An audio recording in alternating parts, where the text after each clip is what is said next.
riddle. Which haftara is the haftara for two different parashiyos? 2 times a year, Chanukah. 2 parashiyos.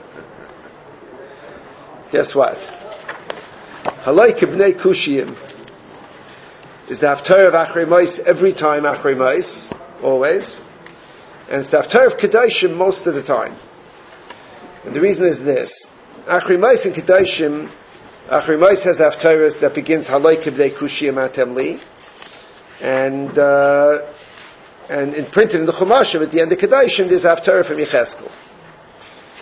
Whenever the 2 parashiyos are together, we lay the haftara of Achrei Mos, rather than the haftara of Kedoshim, because the haftara of Kedoshim is more beautiful, and the haftara of Achrei Mos is a beautiful haftara, and the haftara of Kedoshim talks about the Avla of Yerushalayim. So we don't want to talk about it. So whenever they're together, we lay in Achrei Mos. Now this year they're not together, and we're still going to lay in B'nai Kushiyim. And the reason is, because since last week was Machar Chodesh, we didn't lay in it. So Memela, we lay in it this week as if when they're together, the same thing. The only time we ever lay in the Haftara of Kedoshim on Kedoshim is when they're separate, and neither Rosh Chodesh nor Machar Chodesh is the Haftara of Achrei Mos. You have to answer the right question. You have an answer or a double answer. No, yeah. Okay. It's only half. And the Yesayah, it's 2 haftaras. It's 2 haftaras. Okay, Seitzei and Noach is and the Yesayah, one of the Shiva, then the Chemto. Okay, good. It's also another attraction of Parshas Amos is that it's only 9 psukim. Whether that's a half-traction that made them choose it or not, I'm not sure. Maybe the shortest haftarah is the shortest one, probably. Your bar mitzvah, they did it special for Abi, you should have a short haftarah. So. It took a long time to teach me. We have to learn to pronounce the word kushiyim. It's not an easy word. And despite the fact that short haftarah, the first psukim have numerous different pshatim, which are mamish opposites. Perek Tes of Amos is the first psukim are psukim of Musar, and the last psukim are psukim of, the last 5 psukim are definitely psukim of Nechama, and the first 6 psukim are definitely psukim of Musar. The question is where the change takes place, and the Rishonim have 2 pshatim in these words. So let's learn now. I guess we'll give Rashi Kedima since he's Rashi, and we'll see. Halai kibnei kushiyim atem li b'nei Yisrael nom Hashem. Hashem says, you are to me like the children of Cush. Cush are the Africans. Halai kibnei kushiyim atem li b'nei Yisrael. Now what does that mean? You are like the Africans. So there are those who darshan it, the Gnai, as part of the Musar, that includes Rashi. And those who darshan it l'shvach, the Malbim calls it Divrei Tanchumin, who darshan it l'shvach. Those who darshan it l'Gnai, Rashi says, "Halay kibnei kushiyim atem li b'nei Yisrael." The b'nei kushiyim, the Africans were idolaters in a very savage way, in a very primitive way. HaKadosh Baruch Hu says, "You're like the kushiyim." This is an expression that a kushi cannot change his color. Hayachlav kushi oirei. That Klal Yisrael is not willing to change. Klal Yisrael are like the kushiyim. They stuck to Avodah Zarah. Now, before I say anything, I should point out that Amos was a Navi for the 10 Shvatim, for the northern kingdom. Amos and Hoshea were the 2 Nevi'im for the northern kingdom. Hoshea from Ruvain, and Amos, I believe, from Asher. At the same time that Yeshaya was the Navi for Yehuda. And no, don't start with that. It's nothing to do with Ethiopians. The pasuk is not saying that every kushi was an Avodah Zarah. In general, the kushiyim were Avodah Zarah, and it's a derogatory comment. But you are like b'nei kushiyim, says Hashem. That's the derogatory translation of the pasuk.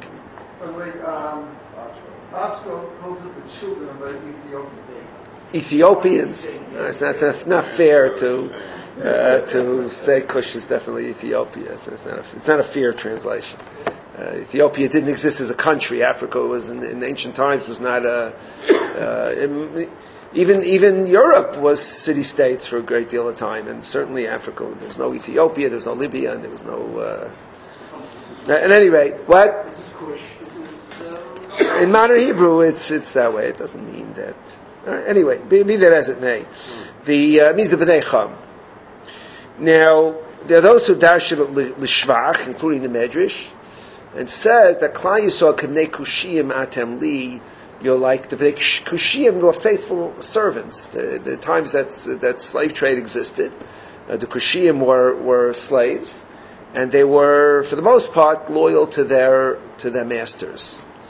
Halay k'nei kushiyim atem li. The Targum seems to say like the rechimin. The Targum's lashon halak kibnin rechimin atum chashivim kodamai, like beloved children, also like positive. Okay, very good. The Radak does an unusual thing of bringing a list of pshatim on this pasuk, which he doesn't usually do. But at any rate, the Rav Chaim Shmulevitz in his Siches Musar has actually 3 different mamorim entitled Eved Hashem, in which he quotes this praise of Klal Yisrael.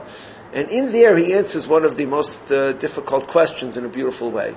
One of the most difficult questions on the Chumash is the idea that when Klal Yisrael came to Mitzrayim for 210 years, it was a Kor HaBarzel that somehow perfected the Jewish people. And the stubborn question, for which is very hard to get a good answer, is that what kind of Kor HaBarzel? When they went in, they were tzaddikim, they were 12 shvatim and their children. They were tzaddikim under Yaakov Avinu, and when they went out, they were in the Mem Tesharei Tumah. And that's one of the great difficulties in understanding the Kor HaBarzel. Chaim Shmulevitz says the purpose of Mitzrayim was to teach Klal Yisrael the mentality of a servant, of a slave, someone who's mishubed l'bailov, somebody who follows his master's instructions. So that, which we consider to be a beneficial trait, it depends who the master is. But if the master is HaKadosh Baruch Hu, so that was a Kor HaBarzel to train Klal Yisrael to submit their will to the will of the Rabbeinu Shalom. Rav Yisroel also similar. Okay, Yisroel says it also. So he explains that in the context of Halay B'nei Kushiyim Atem Li, and in that way it's complementary. It's Divrei Tanchumin to Klal Yisrael. Well, they need it in preparation for becoming Mitzvah V'Vais. In the preparation for becoming Avdei Hashem, there was a training period. Well, Chazal says it's a better mile when you're Mitzvah, because it's Yetzer Hara against it. But be that as it may, the point of Mitzrayim was not that they were Mechuyev Mitzvahs in Mitzrayim, but that they developed this trait of being Mishabei Daiton, of listening to instructions, which Jews seem to have lost over the generations of Haggalos. But even in Mitzrayim, we had problems listening. To the mitzvah, no, to our masters, they are Mitzrayim, there were no Nevi'im coming to give Musar in Mitzrayim. So that was a different thing. Anyway, so that's the point. Agav, the Radak says, Al Pi Digduk, B'nei Kushiyim, the Chirik is on the first Yud, like Mitzrayim. When you have 2 Yuds, he says it's a Chirik Molei is a Chirik that has a Yud after it. So he says Kushiyim is the first Yud has a Chirik Molei. So the Yud has a Dogesh. Why? First one. So follows what? It's a strong Yud. It's 2 Chiriks in a row. Okay. Anyway, the end of the pasuk likewise has 2 understandings. Haloi. Now read the words. I'm sorry.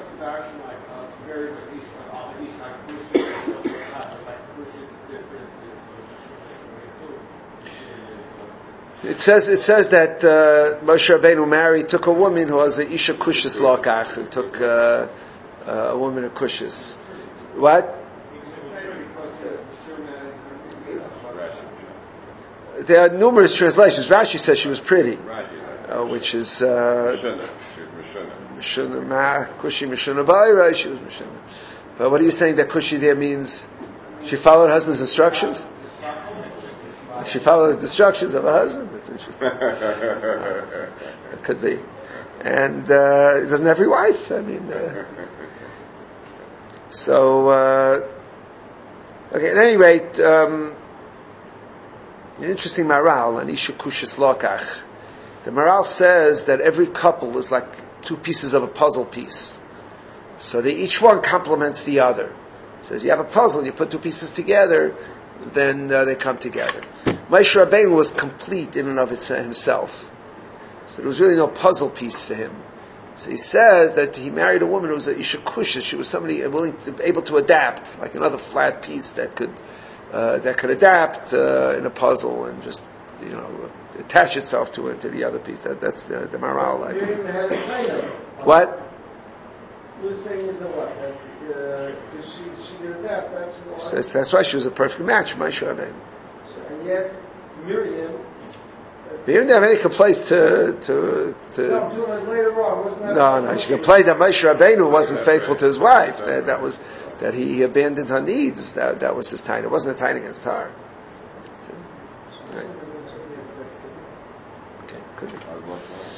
Anyway, the end of the pasuk is Halo Yisrael Halesi Be'eretz Mitzrayim. Pasuk starts off wonderful. I took the Jews out of Egypt. Uplishtim Kaftar va'aram mikir. I took the Plishtim out of Kaftar and the Aram out of Kir. Now, what in the world is going on here? What is the beginning of the pasuk have to do with the end of the pasuk? Some says Yom B'dei Kushim, either good or bad.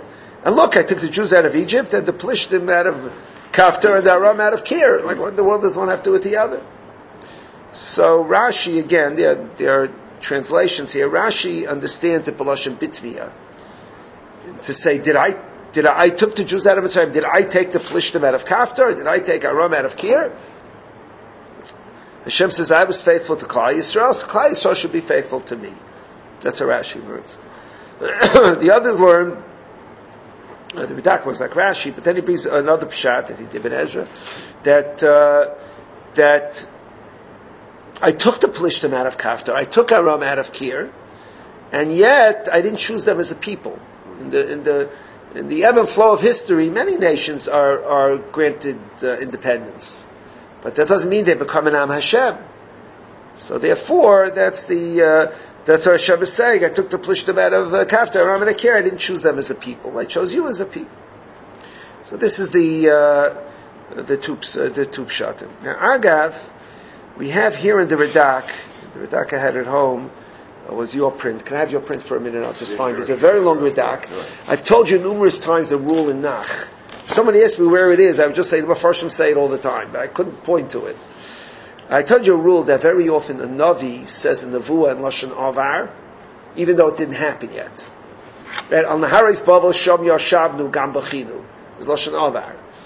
But Bavel didn't exist yet. Nothing happened with Bavel when David lived. So there's a rule that a Navi often says in Nevuah in Lashon Avar in past tense, even though it didn't happen yet, because in his vision, Hashem said it's happened, and in his vision it happened. The Radak says it here, on this pasuk.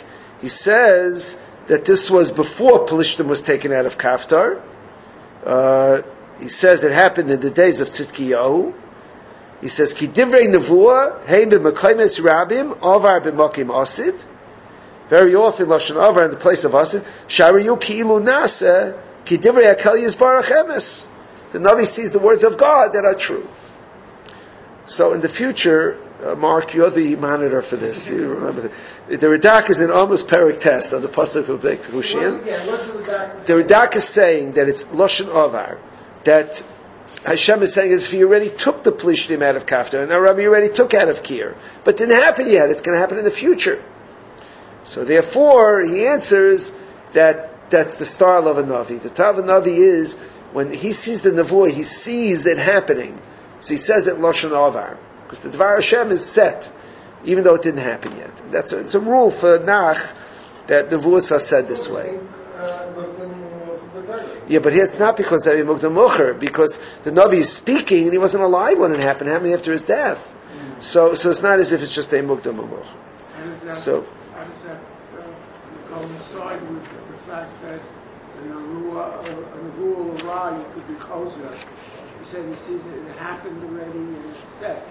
But it's not set because... Nevuah Ra could be Chayzer, it's true. And I don't know. The Navi could says it the way he sees it, and then if it changes, I guess. The question's good. Agav, it bothered me in this, which is an excellent set, the Judaica set, the commentary. It bothered me, they talk about Philistines from Kaftar. So he goes into a very interesting style of academics, right? So how do you go to that place? Kaftar, west of Dayamisha, or Damyat, to the west of Port Said. See the itinerary of Benjamin of Tudela, Kaftar Vefera, page 41, Targum Yonason, the Septuaginta, identify it with Cappadocia in Asia Minor. In that case, it's not an island, it's coastal. He goes through a whole scholarly, see also Bieberfeld, Universal Jewish History, Volume 1, page 86. He goes through a whole list of Maramachaimis on where the Pelishtians came from. He misses the Ramban and Bereshis, the Ramban and Chumash.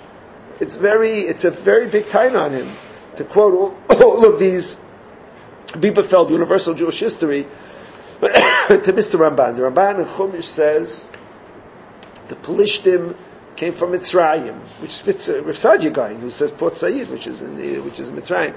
He says they came from Egypt, and that's why there's no country of Pelishtim. There are 5 cities of Pelishtim in Eretz Yisrael. They're a tribe, an Egyptian tribe that came up. That's why in the Sheva Amimin of Eretz Canaan, the Pelishtim are not one of them. The Pelishtim are a separate group of people, and they had 5 cities, and But they were there by Abraham. So they were there early. That's what he says. He says Avimelech came from. Is that mentioned with the Sheva Beda? Right. Even though they were there, like you say, from the time of Abraham. They have 5 cities: Azar, Ashdod, Ashkelon, and Gas. And those are the 5 cities that they had, and that was them. Okay. Plisha v'katav Aram Mikir. Hine eine Hashem Elokecha b'mlocha hachatoa. The mamlocha hachatoa here is the 10 Shvatim. The northern kingdom. Ishmadati oisam al pnei ha'adama, and I will destroy them from the land. Ephes, however, kiloi hashmid ashmid espeis Yaakov nom Hashem. Even though the 10 Shvatim will be sent to Golus, the house of Yaakov will not be destroyed. Ki, Mitzvah Hashem, tomorrow night we'll come back